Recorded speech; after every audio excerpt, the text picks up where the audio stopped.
اے محبوب تم فرما دو کیا تم اللہ سے، اس کی آیتوں سے اور اس کے رسول سے ٹھٹا کر رہے تھے؟ لا تعتذروا قد کفرتم بعد ایمانکم، بہانے نہ بناؤ، تم ایمان لانے کے بعد کافر ہو گئے۔ اور پھر جب یہ آیت کریمہ نازل ہوئی ہے تو سنیں، یہ وہابیوں اور دیوبندیوں سے اتحاد رچانے والے سنیں، یہ ان کی گودوں میں بیٹھنے والے سنیں، میرے سرکار نے 30 یا 36 لوگوں کو مسجد نبوی سے نکال دیا۔ بعد توحید کے مت والو، شمع رسالت کے پروانوں، السلام علیکم ورحمۃ اللہ وبرکاتہ۔ الحمد للہ الذی فضل سیدنا ومولانا محمدا صلی اللہ تعالی علیہ وسلم علی العالمین جميعا، وأقامه يوم القيامة للمذنبين المتلوثين الخطائين الهالكين شفيعا، فصلى الله تعالى على كل من هو مرضي لديه صلاة تبقى وتدوم بتمام الملك الحي القيوم، ونشهد أن لا إله إلا الله وحده لا شريك له، ونشهد أن سيدنا محمدا عبده ورسوله، أما بعد، فأعوذ بالله من الشيطان الرجيم، بسم الله الرحمن الرحيم، إن الصلاة تنهى عن الفحشاء والمنكر ولذكر الله أكبر والله يعلم ما تصنعون، وقال الله تبارك وتعالى في القرآن المجيد، إن الصلاة كانت على المؤمنين كتابا موقوتا، وقال الله تبارك وتعالى في القرآن المجيد، وقوموا لله قانتين، صدق الله العلي العظيم۔ غوث اعظم بمن بے سر و ساما مددے، غوث اعظم بمنو بے سر و ساما مددے، قبلہ دین مددے، کعبہ ایماں مددے، انتظار کرم تست من عینی را، اے خدا جویو خدا بینو خدا داں مددے۔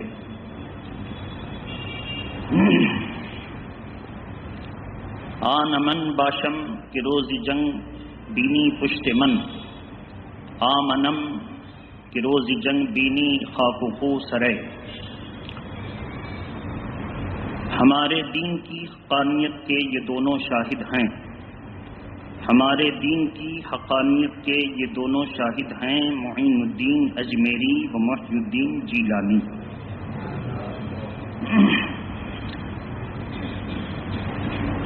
عزیزان ملت اسلامیہ، آج کی اس محفل محبت میں گزشتہ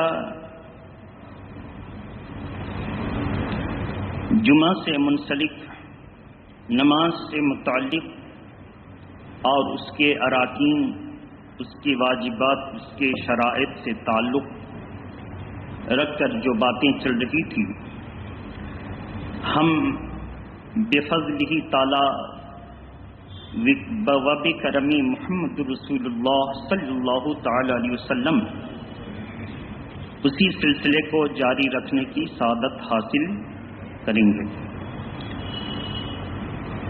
گزشتہ جمعہ کو میں نے ثنا پڑھا تھا اور اس کے الفاظ کا ترجمہ کیا تھا۔ تعوذ، جس کو استعاذہ بھی کہتے ہیں، یعنی اعوذ باللہ من الشیطان الرجیم، اس کی مختصر سی فضیلت رکھی تھی، اور میرا وعدہ تھا کہ آئندہ جمعہ کو انشاءاللہ بسم اللہ اور اس کے آگے کی فضیلت و ترکیب آپ کے سامنے رکھیں گے۔ اسی کڑی کو ادا کرتے ہوئے محبت کے ساتھ سنیں اور درود شریف پڑھ لیجیے، اللہم صل علی سیدنا و مولانا محمد ماد الجود والکرم وآلہ واصحابہ وبارک وسلم، صلاۃ و سلام علیک یا رسول اللہ۔ تعوذ کے تعلق سے صرف اگلی کڑی سے جوڑنے کے لیے یاد دہانی کرتے ہوئے کہ تعوذ جس کا نام استعاذہ بھی ہے، جب شاگرد اپنے استاد سے پڑھے گا تو استعاذہ یعنی اعوذ باللہ من الشیطان الرجیم پڑھنا سنت نہیں ہے، لیکن جب تنہا پڑھے گا تو اس کو اعوذ باللہ بھی پڑھنا سنت ہے، کیونکہ سنی صحیح العقیدہ استاد سے جب پڑھے گا تو انشاءاللہ بھٹکنے کی گنجائش نہیں رہتی ہے۔ لیکن ایسا استاد جو کسی وہابی مدرسے سے پڑھا ہو، دیوبندی مدرسے سے پڑھا ہو، پھر اس نے سنی مدرسے سے فراغت حاصل کی ہو، تو ایسے لوگ کا ایمان متزلزل رہتا ہے، کچھ ادھر کی باتیں کچھ ادھر کی باتیں، تو ایسے استاد سے پڑھانا اپنے بچوں کو نقصان پہنچانا ہے، ان کے عقائد کو بگاڑنا ہے۔ لیکن آپ کو معلوم نہیں ہے تو آپ ایسے استاد سے جب کوئی پڑھے تو اعوذ باللہ من الشیطان الرجیم ضرور پڑھے، تاکہ اس کے برے عقیدے برے خیالات اس کے دل میں بیٹھ نہ سکے، اس کے دل میں۔ لیکن بزرگوں نے فرمایا کہ ایسے عقائد والوں کے پاس اپنے بچوں کو پڑھانا حرام ہے۔ اور بسم اللہ الرحمن الرحیم، امام اعظم ابو حنیفہ فرماتے ہیں کہ بسم اللہ الرحمن الرحیم، بسم اللہ الرحمن الرحیم یہ قرآن کی آیت کریمہ ہے، لیکن اس میں واضح طور پر فرمایا کہ یہ کسی سورت کا جزو نہیں ہے۔ اگر جزو ہوتا تو کیا ہوتا کہ جب جب ہم سورہ فاتحہ پڑھتے یا کوئی سورہ پڑھتے تو بسم اللہ الرحمن الرحیم زور سے پڑھنا ضروری ہو جاتا۔ کیوں؟ کیونکہ اگلی آیتوں کو پڑھنا اور اس سے ربط والی پچھلی آیتوں کو چھوڑ دینا یہ جائز نہیں۔ اس لیے امام اعظم ابو حنیفہ نے جو حدیث پاک سے استدلال کیا، وہ ماخذ کیا ہے، وہ یہ فرماتے ہیں کہ سیدنا عمر فاروق اعظم سے روایت کہ اللہ کے پیارے نبی صلی اللہ تعالی علیہ وآلہ وسلم جب نماز پڑھاتے تو ہم لوگ ان کی آواز اور قرأ جب سنتے تھے تو الحمدللہ رب العالمین سے سنتے تھے۔ کہاں سے سنتے تھے؟ الحمدللہ رب العالمین سے۔ اور سیدنا ابو بکر صدیق کو بھی نماز پڑھاتے سنا تو الحمدللہ رب العالمین سے سنا۔ اس سے پتہ چلا کہ بسم اللہ الرحمن الرحیم قرآن کی آیت تو ہے مگر جزو سورہ نہیں ہے۔ جزو سورہ مانے سورہ کا حصہ۔ ہاں، قرآن کی آیت ہونے کی وجہ کر جب ہم پورا مکمل قرآن ختم کر رہے ہیں تو ایک مرتبہ با آواز بلند بسم اللہ الرحمن الرحیم پڑھنا ضروری ہے۔ کیوں؟ کیونکہ یہ قرآن کی آیت ہے۔ کتنی بار پڑھنا؟ ایک مرتبہ پڑھ دیا۔ اس لیے جب ختم تراویح میں، چونکہ ختم تراویح ہمارے یہاں جہری ہوتی ہے بلند آواز سے، لیکن کوئی حافظ قرآن نفل نماز میں سرن یعنی ایسی تلاوت جس کی آواز دوسرے کو سنائی نہ دے، سرن جیسے ہم لوگ جو ظہر کی نماز پڑھتے ہیں تو مقتدی کو آواز سنائی نہیں دیتی، اگر سرن کوئی حافظ قرآن ختم کر رہا ہے تو وہ سرن ہی بسم اللہ پڑھے گا، اور جہرن اگر ختم کر رہا ہے بلند آواز سے تو زور آواز سے ایک بار بسم اللہ پڑھے گا تاکہ قرآن کی کوئی آیت چھوٹ نہ جائے۔ میں سمجھتا ہوں کہ مسئلہ آپ نے سمجھ لیا ہوگا۔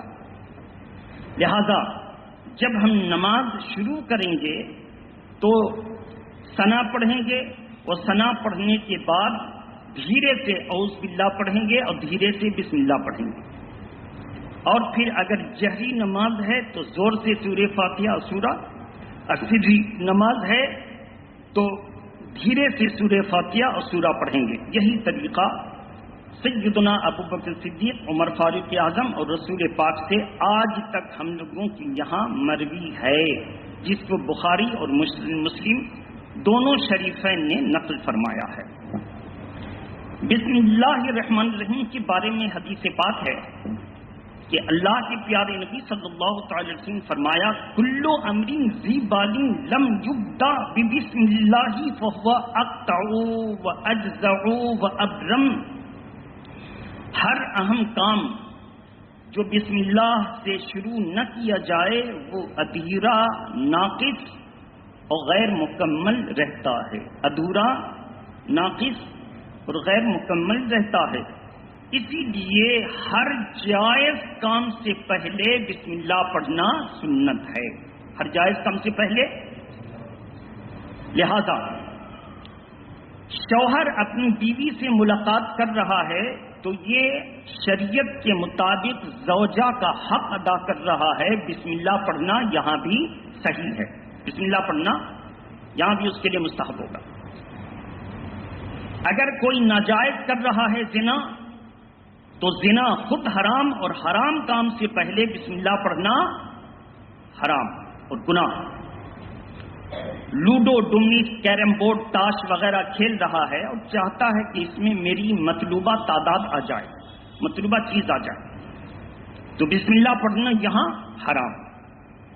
شراب پی رہا ہے، سود کی رقم لے رہا ہے، لیکن سنی علماء سے سن رکھا تھا کہ پیسہ دیتے وقت بسم اللہ پڑھنا چاہیے، انا للہ و انا الیہ راجعون پڑھنا چاہیے۔ اب یہ گیا صبح کے وقت جا کر کے سود کے رقم کے بدلے گوشت لے رہا ہے، اب یہ سود کی رقم لے یا گوشت لے، اس کا بسم اللہ پڑھنا وہاں جائز نہیں ہوگا۔ اسی طرح ہر حرام کام سے قبل بسم اللہ پڑھنا منع ہے، اور ایسی صورت میں اس کے اوپر توبہ لازم آئے گی۔ بسم اللہ الرحمن الرحیم کی فضیلت جاننے کے بعد اس کو ہم اور آپ نماز میں پڑھتے ہیں۔ کیسے پڑھتے ہیں؟ سرًا، ایسی آواز کہ ہم کو تو سنائی دے لیکن اگلے کو سنائی نہ دے، سرًا، جہرًا۔ اتفاق سے کسی کو سورہ نمل کی وہ آیت کریمہ اللہ تعالی علیہ واتونی بسم اللہ الرحمن الرحیم، قرآن مجید کا ارشاد ہے، قالا سننظر اصدقت ام کنت من الکاذبین۔ جب آپ 19واں پارہ سورہ نمل کو یہاں سے پڑھیں گے تو اس میں ایک آیت کریمہ جو آیت کریمہ کے بیچ میں ہے اور آخری ایک آیت کریمہ کا دو حصہ، پہلا اور دوسرا، تو دوسرے حصے میں ہے بسم اللہ الرحمن الرحیم۔ کہاں پر ہے؟ 19واں پارہ سورہ نمل، کہاں پر ہے؟ لہذا حافظ قرآن ہو یا کوئی ہو، نماز میں جب اس کو پڑھے گا تو زور ہی سے پڑھنا ہوگا، نماز میں پڑھے گا تو، کیونکہ یہ آیت کریمہ کا حصہ ہے، آیت کریمہ کا حصہ ہے، اس لیے اس کو زور سے پڑھیں گے۔ تو نماز شروع کرنے سے پہلے جو بسم اللہ پڑھتے ہیں وہ آہستہ، لیکن قرآن کی آیت کے بیچ میں سورہ نمل آ گئی اور اس بسم اللہ کو جب پڑھیں گے تو بلند آواز سے پڑھیں گے، اس کو ذہن میں رکھیں۔ بہرحال اب اس کے بعد بسم اللہ پڑھ لینے کے بعد ترجمہ کیا ہے، اللہ کے نام سے شروع جو بہت مہربان نہایت رحم والا۔ دوسروں کا ترجمہ ہے، شروع کرتا ہوں اللہ کے نام سے جو نہایت مہربان بہت ہی رحم والا ہے۔ تو آپ ایک گرامر اٹھائیں یہاں پر، صفت اور موصوف کا قاعدہ۔ اللہ کی دونوں صفتیں ہیں، رحمان اور رحیم، اللہ کی دونوں صفتیں ہیں، رحمان اور۔ اب مثال، آپ ایک چھوٹا سا بچہ بھی جب انگلش پڑھتا ہے تو کہتا ہے بلیک ہیئر، کالا بال، کیا بولتا ہے؟ بلیک ہیئر، کالا بال۔ جب بلیک ہیئر کیا ہے؟ یہ صفت موصوف، کیا ہے؟ ہیئر موصوف ہے، بلیک اس کی، زور سے بولیے، بلیک اس کی صفت۔ تو اس میں کیا بولتے ہیں؟ کالا بال. یہ نہیں بولتے کالا بال ہے، ایسا بولتے ہیں کیا؟ کالا بال بلا تشبیہ و تمثیل. اللہ موصوف ہے اور رحمان اور رحیم اس کی صفتیں ہیں، جو کہ دو ہیں نا، رحمان اور رحیم اس کی صفتیں ہیں. تو جب بلیک ہیئر میں کالا بال آئے گا، اس میں ہے کا ترجمہ نہیں پیدا ہو رہا ہے. تو شروع کرتا ہوں اللہ کے نام سے جو نہایت مہربان بہت ہی رحم والا ہے. یہاں کہاں سے ہے کا ترجمہ پیدا ہو؟ یہاں کیسے پیدا ہو گیا؟ اب ہم گرامر کی روشنی میں ان تمام نابالغ وہابی دیوبندی مولویوں سے سوال کریں گے کہ جب صفت موصوف میں ہے کا ترجمہ نہیں پایا جاتا تو تمہارے ابا کے گھر سے آیا؟ لہذا گرامر کی روشنی میں، قانون کی روشنی میں، قواعد کی روشنی میں، ضابطے کی روشنی میں ہے کا ترجمہ نہیں ہے. ہمارے مسلم بزرگان دین نے اسی ترجمہ کو اختیار کیا کہ ترجمہ کم سے کم ایسا ہو کہ ترجمانی کا حق ادا کر دے، یعنی اللہ کا جو منشا وہ ترجمہ سے ظاہر ہو جائے. دوسری بات، بسم اللہ الرحمن الرحیم، اللہ کے نام سے شروع. اور دوسرے لوگوں نے کیا استعمال کیا؟ اہل سنت و جماعت کے علاوہ، شروع کرتا ہوں اللہ کے نام سے. پکڑ گرفت اس میں یہ ہے کہ آپ کو لگتا ہے کہ معنی میں تو کوئی خرابی نہیں، معنی میں خرابی نہیں، مگر منشا اور مراد پر سوال اٹھے گا کہ جب ایک عورت اگر قرآن پڑھ رہی ہے اور اس میں ترجمہ ہے شروع کرتا ہوں، تو عورت کی ترجمانی نہ ہو سکی. اور قرآن مرد و عورت دونوں کے لیے ہے، قرآن مرد و عورت. اس لیے ہمارے مسلم بزرگوں نے اس کو پسند فرمایا کہ اللہ کے نام سے شروع جو نہایت مہربان بہت ہی رحم والا، شروع کر کے رک جاؤ. مرد ہو تو بھی پڑھے، عورت ہو تو بھی پڑھے، مرد ہو تو بھی پڑھے. تیسری بات ایک دم مختصر میں، ہم چاہیں تو اس میں 100 ایراد واقع کر سکتے ہیں اور 100 طرح سے گھیر کے ثابت کریں گے کہ اہل سنت کا ترجمہ صحیح اور غیروں کا ترجمہ غلط. دیکھیں، علمی اگر سوال ہو تو علمی جواب دیا جائے، لیکن اگر پھوہڑ بات ہو تو اس کا کوئی جواب میرے طرف سے نہیں مل سکتا.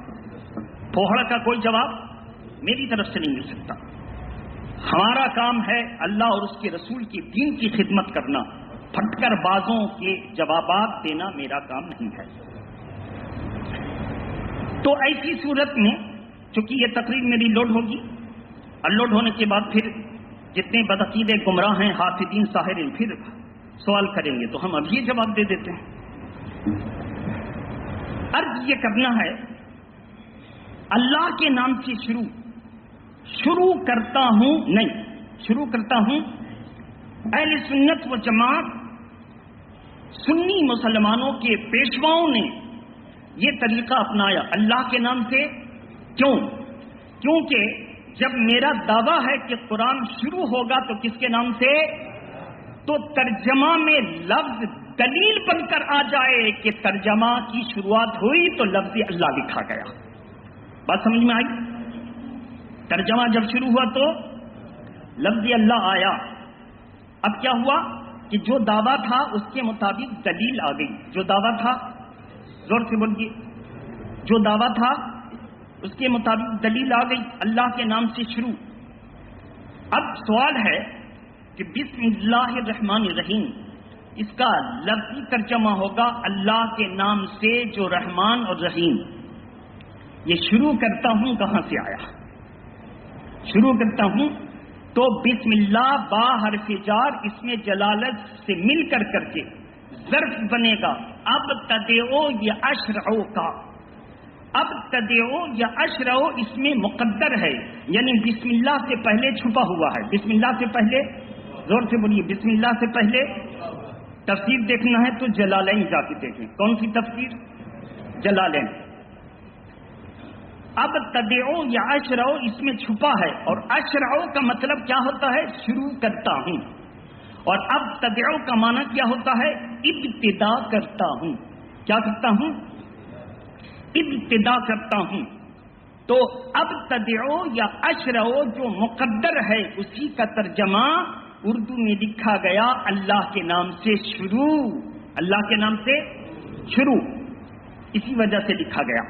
اور عورت اور مرد دونوں کا لحاظ کرتے ہوئے کرتا ہوں کرتی ہوں کہ بکھیڑی کو ہٹا دیا گیا، بس شروع۔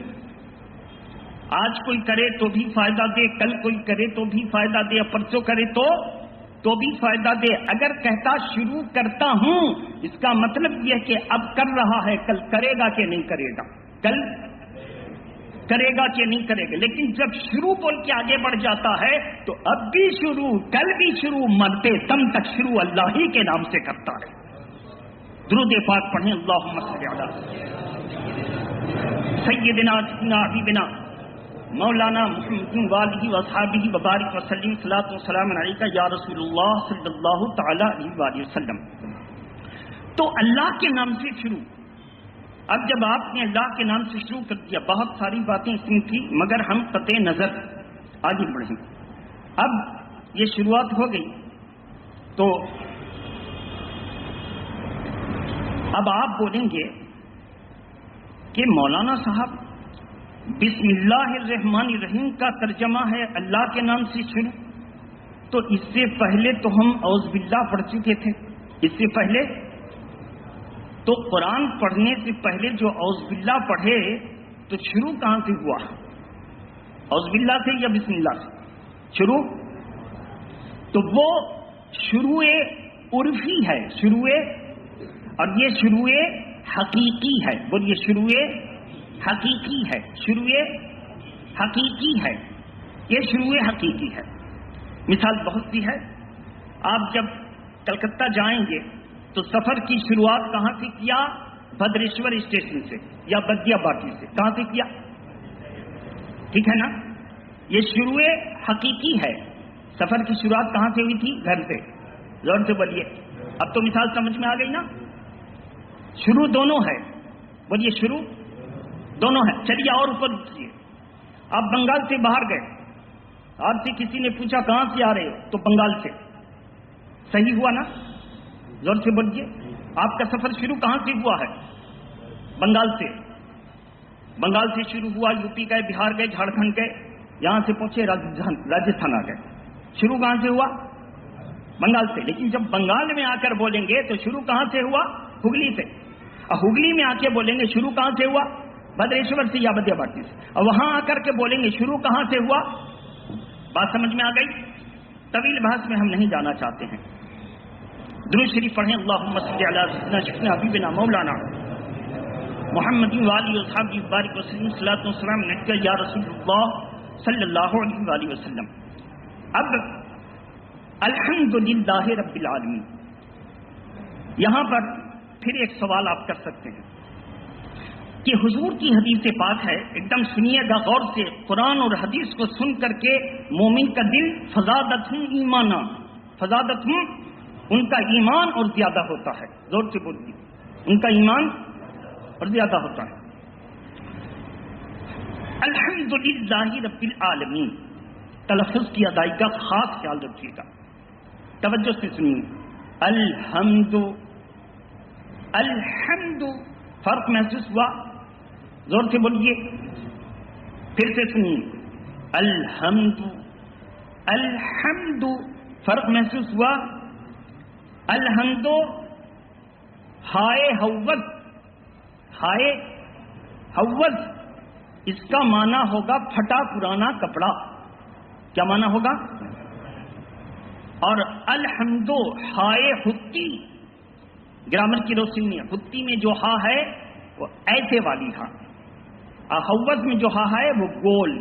اب سمجھ میں بات آ گئی؟ ہائے حتی لمبی والی ہا، پیٹ اس کا گول۔ جب حمد پڑھیں گے تو تعریف تمام صفات کمالیہ کا جامع ہے میرا رب، تمام صفات کمالیہ کا جامع ہے۔ جتنی صفتیں ہیں سب اللہ کی ذات میں جمع ہیں، سب اللہ کی ذات میں۔ کیسی؟ اچھی صفتیں، اچھی، جھوٹ بری صفت ہے، جھوٹ بری عادت ہے، جھوٹ برا طریقہ ہے، جھوٹ برا کرتویہ ہے، تو جھوٹ اللہ کی ذات میں نہیں ہے. جھوٹ زور سے بولیے، اللہ کی ذات میں تمام صفات کمالیہ کا مظہر ہے وہ، اور تمام صفات کمالیہ اس میں جمع ہیں. اس سے پتہ چلا وہابی اور دیوبندی ان کا عقیدہ ہے کہ اللہ جھوٹ بول سکتا ہے جب اس کے اندر یہ بری اور مذموم منے خراب، بری اور مذموم صفت ہے ہی نہیں ہے تو کیسے جھوٹ بول سکتا ہے؟ جب ہے یہ نہیں ہے تو وہ کیسے جھوٹ بول سکتا ہے؟ تو ہم کو دلیل دیں گے بہکانے کے لیے کہ قرآن کی آیت پڑھو، تم کو پڑھنا نہیں آتا. ہم نے کہاں پڑھیں؟ کہا دوسرا پارا دوسرا رکوع. کون سا پارا؟ پہلا پارا دوسرا رکوع، دوسری سورہ دوسرا رکوع. پہلا پارا دوسری سورہ دوسرا رکوع. ان اللہ علی کل شیء قدیر. ان اللہ علی کل شیء قدیر. ترجمہ بے شک اللہ ہر شے پر قادر ہے. ترجمہ وہابی کا. تو جھوٹ بولنا بھی ایک شے ہے، اور اللہ کہتا ہر شے پر قادر، تو گویا جھوٹ بولنے پر قدرت ہے. جھوٹ بولنے پر ہے. بھٹکیے گا نہیں. کسی بھی غلط بات کو آپ قبول مت کیجیے گا، سچائی کے راستے پر قائم رہیے. اب اس کا اہل سنت والا ترجمہ سنیے. بے شک اللہ ہر ممکن شے پر قادر ہے. ہر ممکن شے پر قادر ہے. ہر اس بات پر قادر ہے جو اس کی شان کے لائق ہے. جو اس کی شان. جھوٹ آپ کے لائق نہیں ہے تو اللہ کی شان کے لائق کیسے ہو سکتا ہے؟ زور سے بولیے. اس سے پتا چلا کہ وہ قرآن پڑھتے ہیں اور ان کا پیٹ خراب. اگر کسی کا پیٹ خراب ہو تو کھانا ہضم ہوگا، اگر کسی کا گردہ خراب ہو تو پانی ہضم ہوگا، اگر کسی کا دل خراب ہو تو خون کی روانی ہضم ہوگی. زور سے بولیے. نہیں ہضم ہوگی. اسی طرح جب کسی کا عقیدہ خراب ہوگا تو قرآن کی آیت کریمہ اس پر اثر کر سکے گی؟ زور سے بولیے. نہیں اثر کرے گی. اب کیا ہوگا؟ اس کو قرآن پڑھ کر کے وہ گمراہ ہوگا. قرآن پڑھ کے گمراہ ہوگا. عقیدہ بنائیے قرآن کے مطابق کہ میرا رب ہر اوصاف جمال اور جمیلہ کا منبع ہے. اس میں کوئی بری صفت ہو ہی نہیں سکتی. وہ تمام صفات کمالیہ کا جامع ہے. شرح تہذیب تمام صفات کمالیہ کا جامع ہے. تو اس سے کیا پتا چلا کہ جب ہم الحمدللہ رب العالمین پڑھتے ہیں تو تمام ستائش، حمد و ثنا، تعریفات کا مالک اللہ ہے. کون اللہ؟ جو سارے جہاں والوں کا رب ہے. سارے جہاں والوں کا رب ہے. سورہ فاتحہ، یہ سورہ فاتحہ قرآن مجید میں صحیفہ کے اعتبار سے جو ہم کو دیا گیا پہلی سورہ، اور جو میرے آقا پر قرآن اترا سورہ اقرا یعنی سورہ علق. کون سی سورہ؟ پہلی سورہ. اللہ کے نبی پر جب اترا تو علق سے شروع ہوا، ہم کو دیا گیا تو فاتحہ سے شروع ہوا. پتا چلا اللہ قرآن دے رہا ہے تو اپنے محبوب کو جس شان سے دے رہا ہے اس سنت پر ہم کو نہیں دے رہا ہے. ہم کو جیسے دیا میرے نبی کو اس کے خلاف دیا. پتا چلا قرآن لینے میں ہم نبی کے برابر نہیں ہیں تو قرآن سمجھنے میں نبی کے برابر کیسے ہو سکتے؟ کیسے ہو سکتے؟ تو میرے محترم بزرگ دوستو، وقت میں گنجائش نہیں ہے. الحمدللہ رب العالمین. ترجمہ تمام تعریفیں ثابت ہیں اللہ کے لیے جو پالنہار حقیقی ہے تمام جہاں والوں کا، تمام جہاں والوں کا.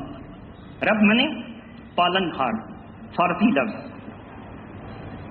ایک اور پروردگار. کون سا؟ پروردگار، پالنہار، پوشن پالن کرنے والا ہندی لفظ. اردو میں پرورش کرنے والا. ذہن میں بات آ گئی؟ وقت میں گنجائش نہیں ہے، انشاءاللہ اگلے جمعہ. وآخر دعوانا الحمدللہ رب العالمین. السلام علیکم. کھڑے ہو جائیں.